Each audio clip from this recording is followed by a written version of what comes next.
topic today we're going to be talking about is preparing to be a productive homemaker before marriage. And it might not just be before marriage. We're obviously throughout our whole married lives and before then and after then, we're learning what it means to be a homemaker. My cat does not like the fact that I'm talking right now. She thinks I should be quiet. That's just too bad. This is Daphne. All right, I'm back. I had to put my cat down.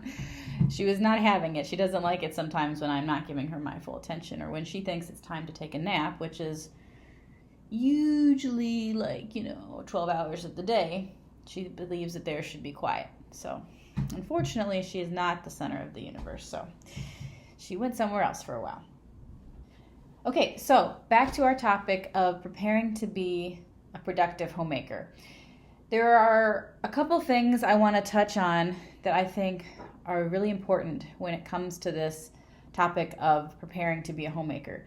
The first one is making the most of your time. So, depending on what phase you are in your life, there are always times of waiting or downtimes. And these are very important times. They're not always the easiest times, actually. A lot of times they're the most challenging. But they're also have the greatest potential to be the most beneficial and the most productive. Specifically, those of you ladies who are not married yet, who want to be married, who are looking forward to becoming a homemaker, that's my first piece of advice is don't wait to do that. You don't have to wait to be a homemaker to be married. I lived with my parents for 28 years. When I was 28, I bought this house and lived here. I've lived here now for a little over 5 years.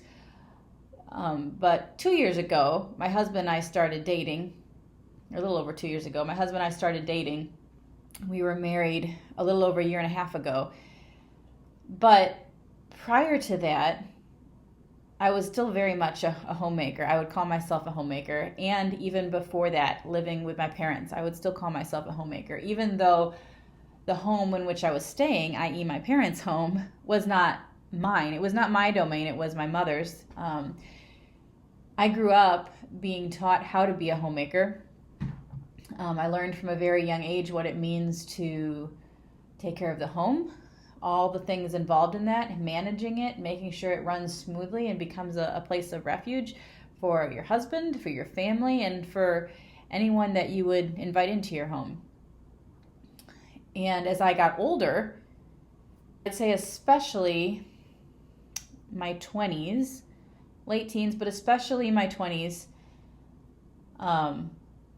there's that time, maybe when, I don't know, you're expected to get married, early to mid 20s, and I was not. I was later in life for me. I got married when I was 32. I'm 33 now. That time of waiting, it hit me at some point in there, what are you going to do with it? Are you just going to, to sit around and wait and just kind of aimlessly, meander about until this next phase of your life just happens? Or maybe it won't even happen. What are you going to do with your time? And this is what really hit me, is I didn't want to waste that time. So I spent a lot of time pursuing different things. My mom was very sweet and gracious to me, and one of the big things she let me do is take over the garden. I had a very big garden at my parents' house, and I learned a lot about gardening. I learned a lot about food preservation. That's something I really enjoy and I really love to do. She let me take up kitchen for several days, canning and making different things, which I obviously let her and my father partake of too. I was doing it for them, for myself as well, but for our family, so that we could benefit from the produce from a garden year round, and also learning how to do these different things. That is a big thing that I learned how to do. There are also other things I learned how to do just honestly by watching my parents, watching my mom specifically and how she did things. Um, but I don't think it clicked 100% until even after I was married here, so not that long ago. And then, seeing those who are newly married, who were married very young, which is wonderful. And there's no wrong or right way. The Lord knows what we need, and that's we're all very individual. We all need different things. But looking back, and obviously my heart is specifically toward those who maybe had a similar experience where they're waiting, and maybe their waiting period is not as long as mine was. Maybe it's even longer. But it's what are you going to do with that time? So I noticed after I was married, just the difference between everything that I already knew going into a marriage, as far as keeping the home goes. Cleaning, cooking, food preservation, all these sorts of things. I think I didn't realize, maybe to the extent in which that time of waiting and pursuing these things had prepared me for this role. And it's a role that I love and I'm very thankful to have. And it was a desire of mine for a very long time. So looking back now, it's not easy when you are in that situation, when your desire is to maybe be married or be in a different position, to be diligent, to use your time wisely. It's not an easy thing to do. And I've been there, and it's painful, and there's hard and there's emotional times that you go through. But being able to look back now and seeing the benefit of that, the benefit of pushing yourself and pursuing things when you didn't feel like it, I'm very thankful for that. And I'm not saying that to sound conceited or to sound or try to sound that way or arrogant in any these things that I know, but merely just to be thankful, looking back, how I can see the Lord has used that time in my life when it was used as it should be, used to be productive. So that's my first thing I would say to those of you who are preparing, who have the desire to be a productive homemaker, is make the most of your time. So, and again, we've been talking here about those of you who are single. So use that time. Pursue your different interests. Pursue the wonderful things about being a homemaker is that you are basically a jack of all trades. And that's why I love it so much. I love knowing how to do different things. And there's not just one thing that you're doing repetitively. A lot of homemaking is repetitive. I can't even tell you how many times I empty the dishwasher in a day or clean the sink, or there's things that are repetitive, but there are also so many things that aren't repetitive that you're going to be doing. Pursue those different things. Cleaning, laundry, learn how to make your own laundry soap. Think of things that, are maybe going to help a family financially. Making your own laundry soap, making your own cleaning supplies, canning, cooking. Cooking is huge. A lot of people waste money on food because either they don't know how to cook, maybe only to a certain level, and they're buying a lot of prepackaged things or frozen things, which are a lot more expensive than just buying, the raw ingredients. So cooking, gardening. Okay, so then you're going to, I'm now growing what I want to use to cook, and you're saving even more money there. But gardening is a skill, and it's something that takes time. And here in Illinois, we have good farmland, but wherever you are, learn that environment, learn the soil, learn when you can plant certain things. Something that I am trying to do this year is crop rotating. So I planted some spinach and some arugula really early on because those are cold weather. The only things I planted early on, there's other things I could have done, but I was starting just doing that this year. So that's done. I have other things in the garden now, and I am planning on having another crop of spinach later when it starts to cool down again. So trying to make sure the garden is always in use to some extent. There's always something growing. That's been kind of my goal this year, learning our seasons and learning what things work well within those seasons. Okay, so cooking, gardening, canning. This is huge. Preserving the food that you grow in your garden, because if you plant a tomato plant, you're going to have tomatoes. You're going to have a lot of tomatoes. And unless you're planning on eating a salad for 3 meals a day, you're not going to go through all these tomatoes.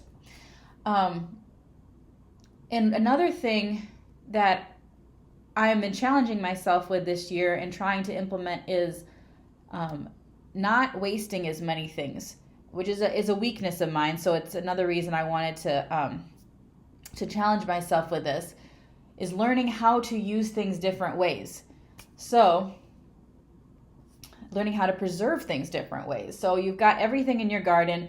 I'm learning how to preserve it in different ways so our family, or you and your husband, or even you and your parents, or you and your siblings, whatever your situation may be, or if you're alone and you're maybe just planting some things on your, have some pots on your apartment deck, or patio, whatever it may be. If you're not going to use them all yourself, you're just one person, give them to somebody else. But don't let that stop you from pursuing something that is going to benefit you in the long run. So canning. Sewing is another great thing to pursue. This is not something I pursued much at all really until last couple years, I would say. Maybe just a couple little projects here and there. But this is something that I'd like to grow in and learn a little bit more about. So this is on my list of things to pursue right now. Upholstery. Now, again, not something I know how to do, but I know others who do. And learning how to maybe get something from a garage sale or from a secondhand store cheaper, and seeing the bones of this, this chair or this bench, whatever it is, and liking that, being able to see past that, and then having the know-how to take off whatever ugly old fabric is on there and change that around and then use that in your home. Again, you're saving money. But these are skills that you can learn. Even these things, if they don't seem like a big deal, they're important. And they help you to run a home and to do it well and do it frugally, which is a big part of homemaking. So that kind of thing. Painting, just painting your home, painting the walls, having experience in that, what works with what, having to spackle over holes, building things. I love building things. I've learned how to, my father owns a picture frame shop, so I'm used to working with wood and cutting wood. So when I first moved into this house, I built a lot of shelves, kind of reinvented a pantry that was just not laid out very efficiently, and added some shelves and a lot of other things I did around. But that gave me the know-how, working with wood, to go ahead and to do these things at home. And they're not perfect, just again, you're always learning new things, and as you do them, you're learning how to do them better. So, okay, make the most of your time.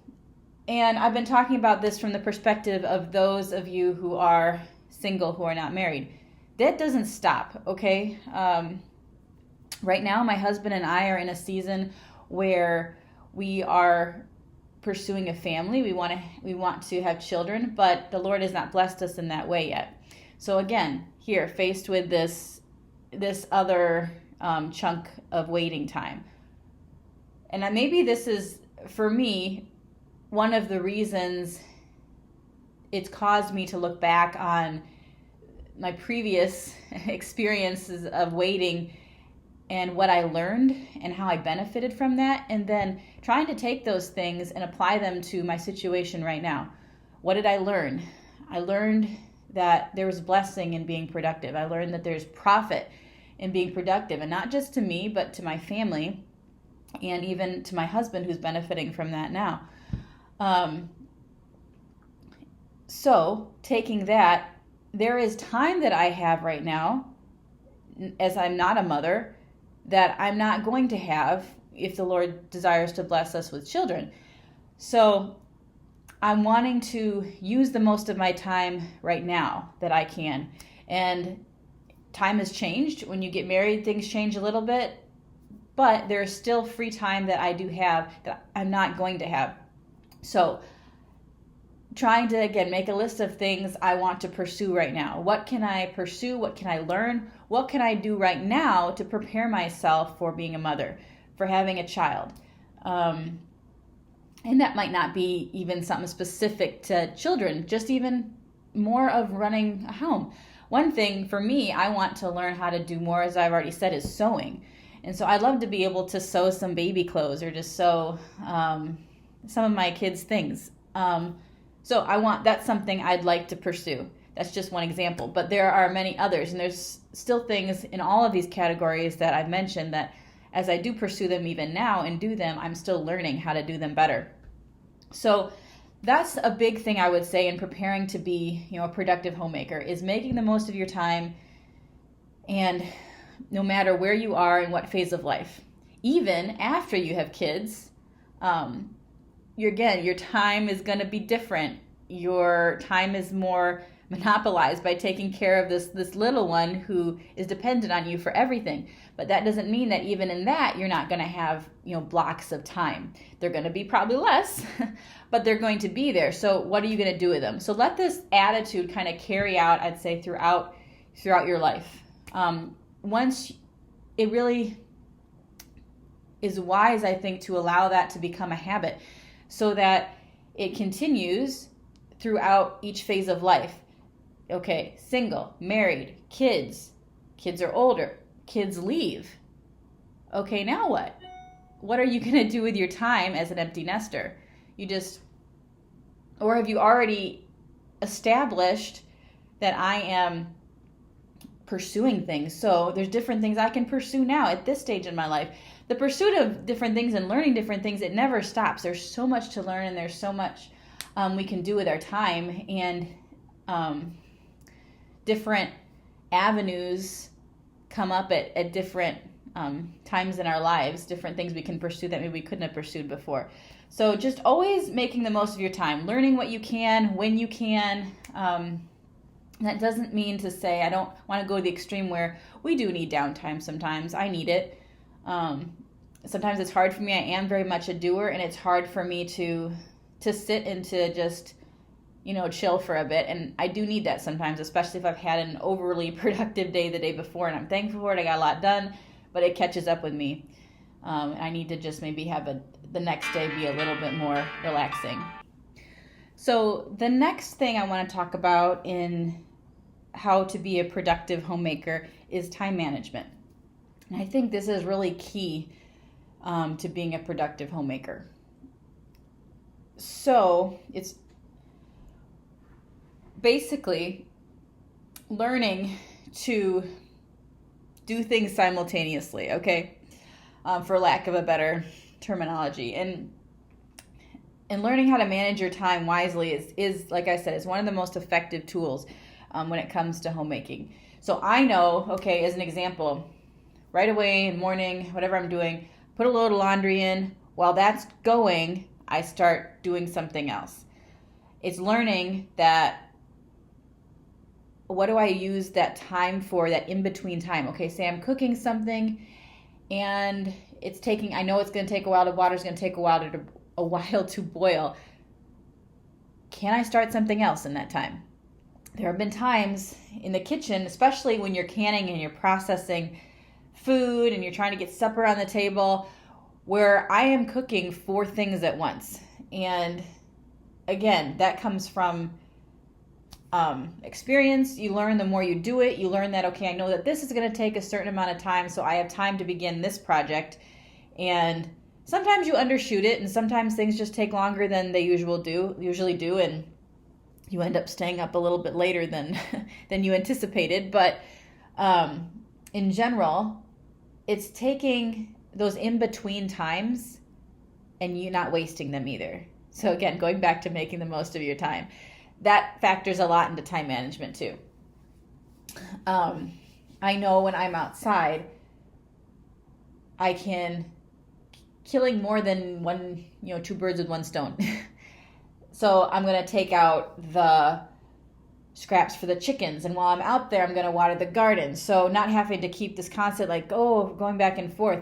I keep there's a little area at the top of our basement stairs that whenever I'm doing something in the kitchen, I keep a lot of my canning stuff in the kitchen or in the basement. And I have some pantry space down there too that I put an overflow of either dishes we don't use very often or even small appliances like the air fryer or rice cooker or whatever. They go down there. And so after I clean them and use them, I actually just put them at the top of the stairs. So every time I go downstairs, I'm taking one of those things with me, or two, depending on, how much availability I have in my hands. Because sometimes I'm going down there to bring a load of laundry down. And so I'm making the most of my time. There's time management. I'm doing multiple things at the same time. I'm putting something away that was cluttering up our kitchen upstairs that I'm done with using, and I'm also putting laundry in. Or the opposite. I was down there for getting something out of our downstairs fridge. I got that, and I put a load of that was in the wash. I put that in the dryer while I was down there. So it's just getting into this rhythm of processes and knowing when to keep each one rolling, basically. The kitchen is always moving usually in our house. I have a sourdough starter, and actually today I've got a lot of discard I need to use up, and I got some doughs I need to start here. So that's always a process. So I've got things that I'm starting. I'm going to have some tortilla dough going here very soon, and I know that can sit for a while, and then later on in probably, late afternoon, early evening, I'll go ahead and make those tortillas and throw that into my day. So it's starting kind of building on this process of doing one thing, adding to it, and learning how to kind of juggle all those things. I guess I'm having a hard time explaining it, but learning how to make the most of your time when it comes to your day to day. Again, the more that you can do at one time, the better, as far as, bringing something down when I do something else. So you're capitalizing on the moment, if that makes sense. And one other thing I like to do and talk as we go back, talk about pursuing our interest and pursuing things that you want to learn, is a lot of times when I'm cooking in the kitchen or I'm folding laundry, I'll have like a YouTube video going on that I can listen to, or a podcast I'm listening to, and I'm learning how to do something else, whether it's cooking or I'm learning how to do a different preservation method that I've never tried before. So that's constantly going. And when you're at home and if you don't have kids and you're alone, it does get kind of quiet, which personally I like the quiet, but I like to sometimes have something on. And what better thing, than something I can continually be learning. And maybe that's even a sermon. Again, you're feeding your mind, you're continuing to learn and to grow in all these different avenues that you can, again, implement into your homemaking skills. So those are two of the biggest things I would say. And as far as the whole time management thing goes, I feel like I didn't explain that as well as I wanted to. But in a lot of the videos that I'm going to post, I'm hoping that it's more of something, I guess, I learned from my mother through watching her.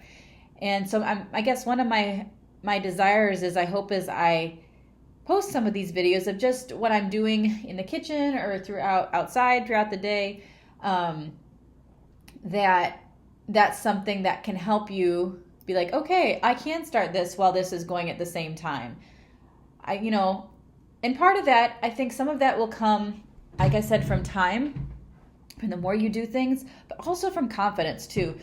Especially if you're not very confident in the kitchen, if you're not very confident cooking, you might want to babysit something. You might be like, oh, I'm watching this. And I have done that, and I still do that. If there's something new that I'm cooking, I will devote, my full attention to it. And another big thing that I would say is, now as I'm thinking about cooking and some of the things that I do as far as using, the most of my time, capitalizing on it, is cleaning up the kitchen.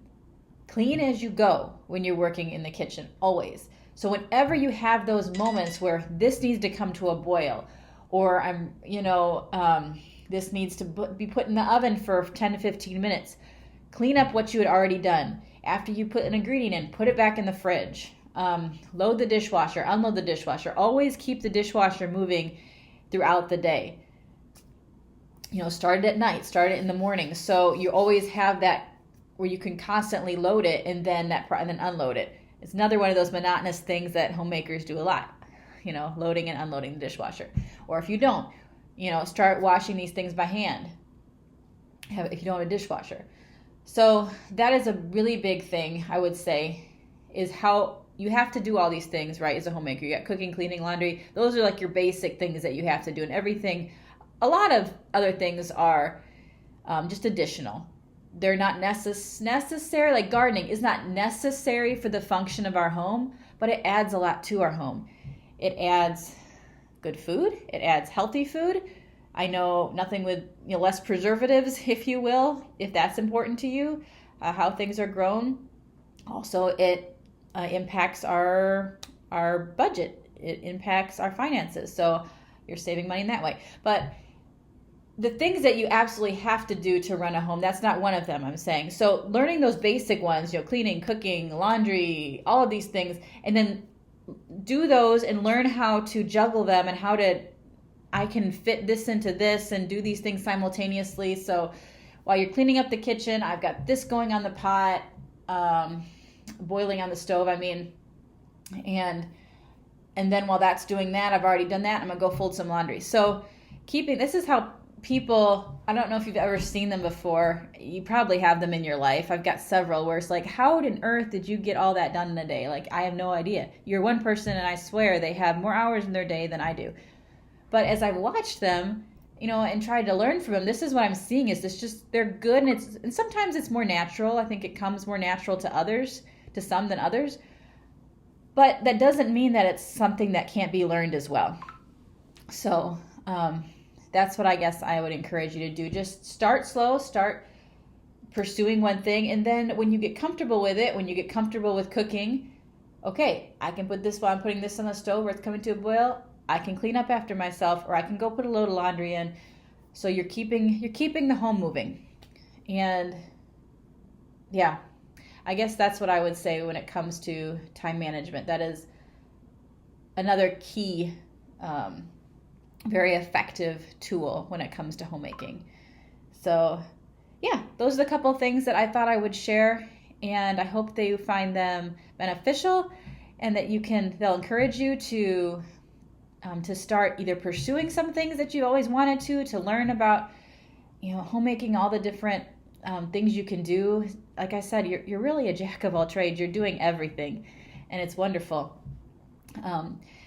Or then also, learning how, as you do them, to incorporate other things and to manage your time well so that you're getting as much done as you can in a day.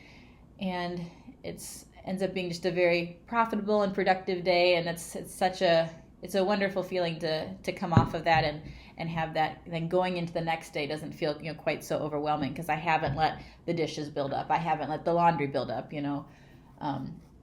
So yeah, happy homemaking.